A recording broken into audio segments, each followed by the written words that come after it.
Juste avant que la vidéo commence, je me présente, je suis le trader du dimanche et si tu veux devenir autonome en bourse, tous les liens sont dans la description, donc pense à aller y faire un tour. D'après une étude publiée par l'INSEE le 26 mars 2019, 58% des ménages sont propriétaires de leur résidence principale en France en 2018. Avec une hausse quasi constante des prix et des avantages fiscaux liés au statut de loueur en meublé, de nombreux investisseurs font le choix de se lancer dans l'investissement locatif chaque année, un moyen pour eux de préparer leur future retraite et de garder ce petit côté rassurant lié au fait de placer son argent dans quelque chose de palpable et qu'ils peuvent toucher.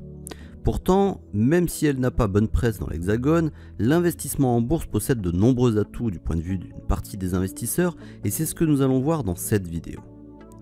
L'inconvénient avec l'immobilier, c'est qu'il faut des moyens financiers considérables pour acheter un appartement ou une maison et les mettre en location. Afin de diminuer le risque, il est donc indispensable d'acquérir plusieurs biens, sans quoi le moindre défaut de paiement d'un locataire risque de vous placer dans une situation délicate.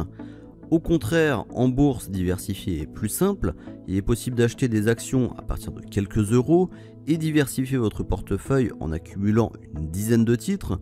Vous pouvez même aller plus loin en faisant l'acquisition d'un ETF, un moyen d'investir dans de nombreux actifs via un seul produit, à l'image des investisseurs qui placent leur argent dans un ETF MSCI World qui a pour objectif de répliquer la performance des principales sociétés cotées dans le monde, que ce soit des moyennes ou des grandes capitalisations, des sociétés telles que Apple, Microsoft ou encore Amazon.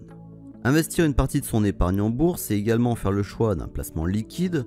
Même si ce n'est pas toujours le cas, un investisseur a la faculté de pouvoir revendre ses actions très rapidement sur les marchés boursiers, sans pour autant faire décaler le cours de manière importante.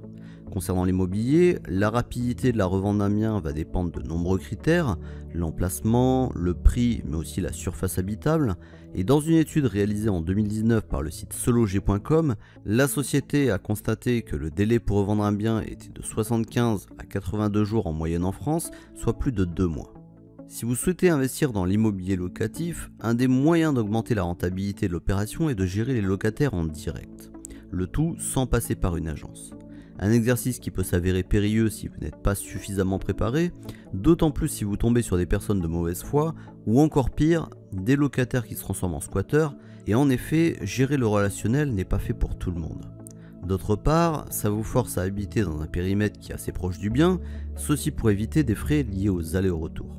L'avantage de la bourse, ici, c'est de vous délivrer de cet aspect relationnel, mais aussi de la contrainte géographique. Pour investir en bourse, il vous suffit d'un ordinateur ou un smartphone et d'une connexion internet. La troisième raison qui peut vous pousser à investir en bourse plutôt que dans l'immobilier, c'est qu'en investissant dans l'immobilier locatif, il est possible de gagner de l'argent de deux manières. En spéculant sur la hausse de la valeur du bien dans le temps et via les loyers perçus lorsque ce dernier est loué par un particulier ou une entreprise. En bourse, le principe est sensiblement le même, vous pouvez parier sur l'évolution de la valeur d'un actif, que ce soit un indice, une matière première ou une action, mais vous pouvez aussi toucher des dividendes en plaçant vos économies sur des sociétés qui distribuent une partie de leurs bénéfices. La différence entre les deux, c'est qu'il est possible d'observer un doublement du cours de certains titres cotés sur une période relativement courte. À titre d'exemple, on peut prendre le prix de l'action LVMH, la plus grande capitalisation boursière sur Euronext Paris, et qui a enregistré une hausse supérieure à 100% sur les 3 dernières années. En revanche, il est beaucoup moins courant de voir la valeur d'un appartement doubler sur la même période. Un élément que beaucoup d'investisseurs oublient lorsqu'ils décident de s'orienter vers l'immobilier ou vers la bourse, c'est le montant de la perte que ça peut engendrer si un scénario catastrophe survenait. Lorsque vous réalisez un investissement locatif, vous souscrivez très souvent à un prêt pour bénéficier de l'effet levier et optimiser votre fiscalité. Que se passerait-il si votre locataire ne payait pas son loyer et qu'en plus il se permettait de dégrader l'appartement ou la maison en question? Non seulement vous devez toujours honorer les mensualités auprès de la banque qui vous a accordé le prêt, mais c'est pas tout. En effet, les dépenses liées aux réparations et à la remise en état du bien seront à votre charge, de même que les charges de copropriété, et vous seriez donc amené à perdre de l'argent dans l'opération. En bourse, si vous investissez sur des actions ou des ETF, la perte maximale que vous pouvez subir ne peut pas aller au-delà du montant que vous avez investi. Et c'est également valable pour les CFD au sein de l'Union européenne dans le cadre d'un compte à risque limité.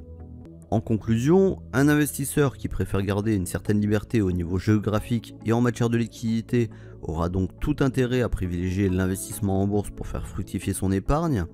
Même si la volatilité est une caractéristique fondamentale des marchés boursiers et qu'elle peut entraîner des pertes importantes, placer son argent en bourse peut s'avérer moins risqué que de le placer dans l'immobilier locatif. Enfin, si vous avez un profil plutôt introverti et que vous n'êtes pas forcément à l'aise pour gérer un bien en direct, la bourse est également une solution dans la mesure où vous pouvez gérer l'ensemble de vos positions simplement à l'aide d'un ordinateur.